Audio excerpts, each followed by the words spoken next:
Right,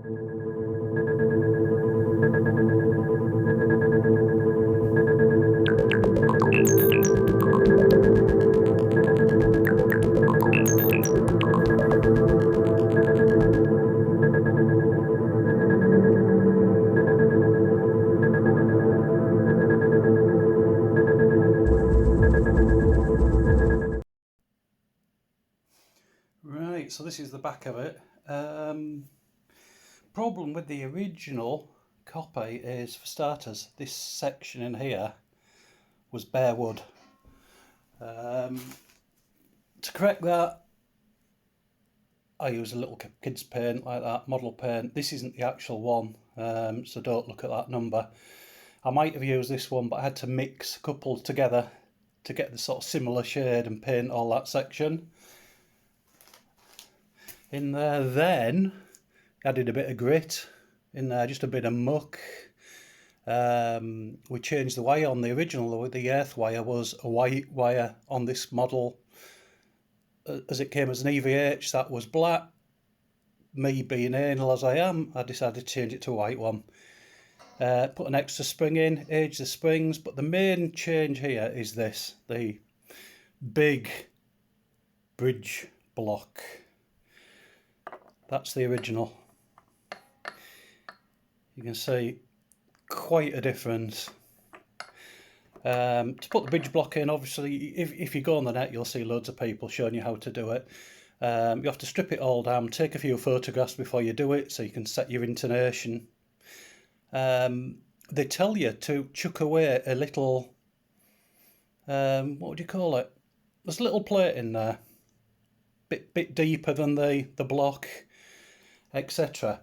It's been quoted as being a tone killer by lots of people. I don't honestly know whether it is or it isn't, but I will tell you this much. Guitar plays perfectly alright until you try and use the detuner. The detuner then, with that part removed, is touching the guitar body. So every time you go to detune, it's out of tune. Bring it back. There was no stability. It's stay in tune as long as you don't touch the detuner. That will be because, I believe, if we turn this thing over, I don't know if you can see this on here, but it is under there, the plate. I don't think it'll actually, you'll be able to see it, but it's under there. The problem was, even now, my detuner is only 3 mil off the body. With that spacer, this trem, you can actually see it. The back end won't go any lower than that. You can just see it in there, can't you? That creates it holds these springs, these little angle springs. Without that plate in there, that spring goes saggy, there's not enough tension, that angles more downwards, creates you loads of problems. So if you're planning using that detuner, I think really, maybe not for everybody, but it took me a while to sort of think, well, why on earth is it doing this? And then I realised it's that. Because that's a bit deeper, it holds more tension on those springs. I would leave it in. It's saved me a load of grief.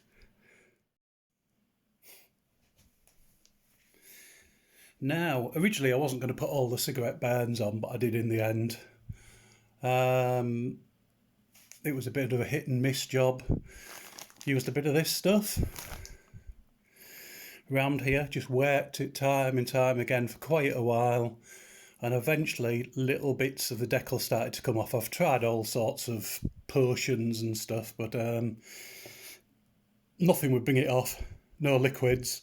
It was actually under a layer of something or other, I don't know what, and nothing seemed to get rid of it.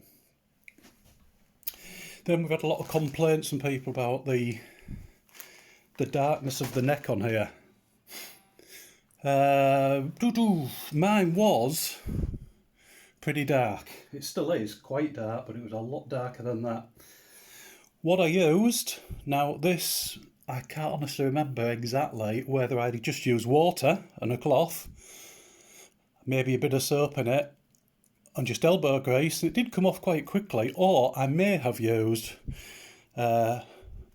this, which is just alcohol hand cleaner. I know I did use this on parts of the cavities and things like that. It's not dried anything out in it, don't worry about it damaging anything, but it did bring muck and rubbish off. Right, going into the body. Before we go anywhere else, cavities. The cavity on the original one, looking at all the photos of this, is white. So what I did in there, I had some watered down white paint, in it went. Did the job, giving it a bit of a more white tinge to it. This one was far too black. So again, alcohol, cotton bud. All you need to do is just a little rub like that, and it brings the black off. And you'll get back to the red finish underneath, because these were painted. Then I added some grit. The grit, let me reach across.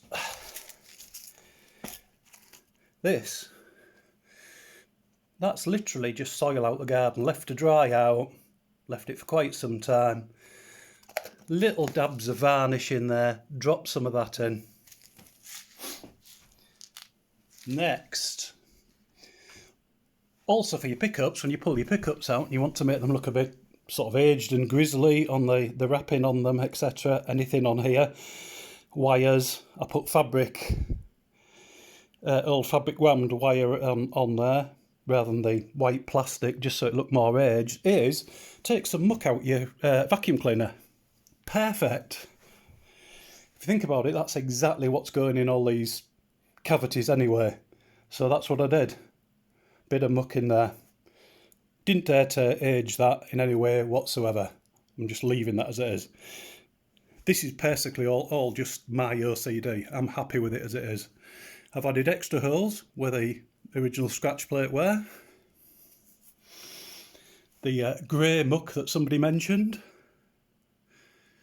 Apparently, if you look at the photos of the one that was on display in the museum, there's marks as if, which is weird, as if this has been used, because there's circles where the knobs have been, but then there's the silver foil, so I'm assuming he put foil back on after it'd been used to use this bit of plate.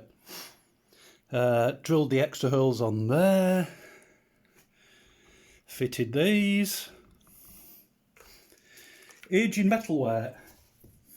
To age this, the pickup ends, and on there I used this stuff. That. It's a pretty evil stuff. Wear gloves. It's for etching on circuit boards. A tiny little bit of that on the end of one of these. Give this a rub down with some wet and dry or sandpaper, same with that. Little drip on each one, leave it for a bit, take it off, make sure you get it all off, and they will go rusty over a day or two. Gives you that real aged look. The only other mod I've done on here is, I think it's a push-push. It's not a push-pull, it's a push-push. Down like that, humbucker. Up. That coil working. Run the cables under here, under there, wired it in. I will post a picture of how you do it, what the connectors are for it. It does make a difference. It's a nice sounding pickup, that. Can't fault it. Other than that, the only other aging I have done to it is all this white was too white on the original, so I used some of that. I'll put it that way around. Opaque paint, tiniest little bit on a cloth, rub it on, spread it out. If you get too much, a bit of water before it dries, get rid of it. But it just yellows everything, yellows, even the red, obviously the red, everything. Just gives it a bit more of an aged look. Other than that, what else did we do? We put the blue on.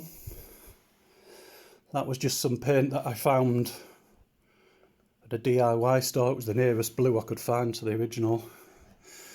And all these reflectors were from a guy in the USA. There's a few places in the UK selling them, but I just could not find the ones with that same pattern in them. The cross in the UK, and well, to be honest, even these, they were wrong, the UK ones. I'm happy with that. I'm not going any more modding, making it look any more, because obviously the original paint isn't exact, but that's near enough to make me happy. The only change I might do is I might take this off and put the correct serial number on it, but who knows? Depends whether the OCD takes over. Hope you enjoyed that.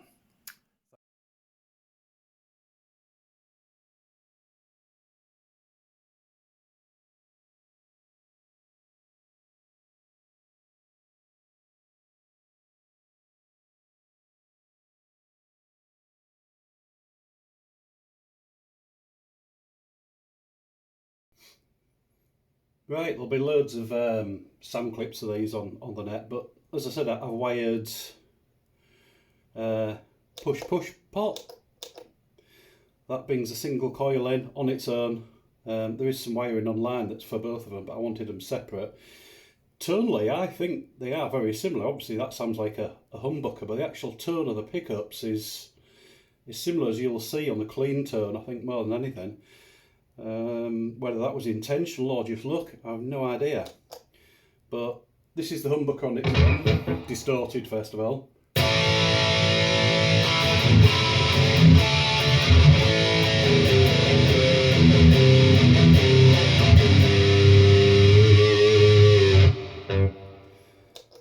So I think single coil.